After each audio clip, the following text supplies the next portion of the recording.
प्रणाम, नमस्कार। कैसे हैं आप लोग? हम उम्मीद करते हैं कि आप लोग अच्छे होंगे।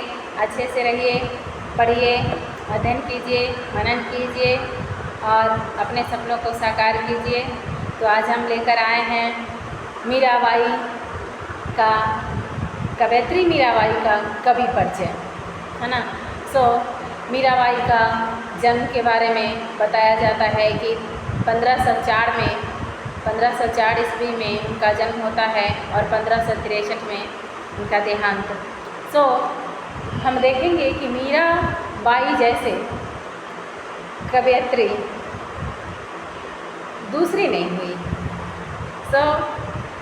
ऐसा कहा जाता है कि वो कृष्ण की ऐसी भक्ति की जो कृष्ण को उनके घर आना पड़ा, ऐसा कहा जाता है।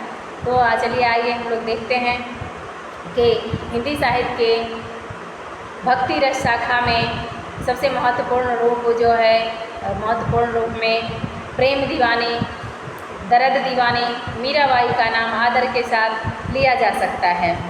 इनके जीवन वृत्त में अनेक जनश्रुतियाँ हैं।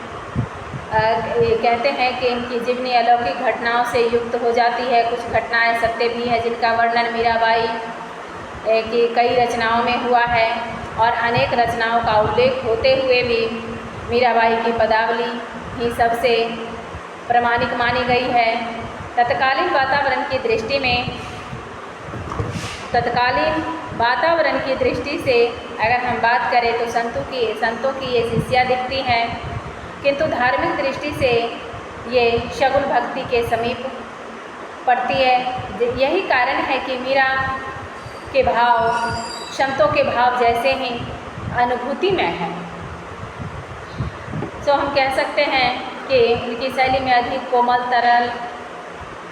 कोमल है और सरल है। भाषा शैली उनकी इतनी अच्छी है और मीरा का आलंबन अलौकिक है। भक्ति की भाव दृष्टि मीरा का प्रेम व्यापार रहस्यवाद के अंतर्गत आता है। रहस्यवाद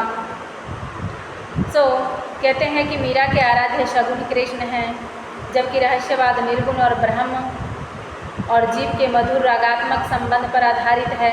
रहस्यवाद निर्गुण ब्रह्म पर आधारित है, लेकिन ये तो कृष्ण के शगुन भक्ति धारा के कवयित्री हैं। हम कह सकते हैं कि यही कारण है कि मीरा न तो पूर्णतः संतों की श्रेणी में आती हैं और न भक्तों की श्रेणी में। मीरा की भक्ति माधुर्य भाव की भक्ति है। शगुन ईश्वर के साथ भक्त कभी अपना भावपूर्ण व्यापार चलाते हैं। मीरा अपने आराध्य को प्रेमी ही नहीं पति भी मानती है, जैसा कि उनके पद में हम देख सकते हैं।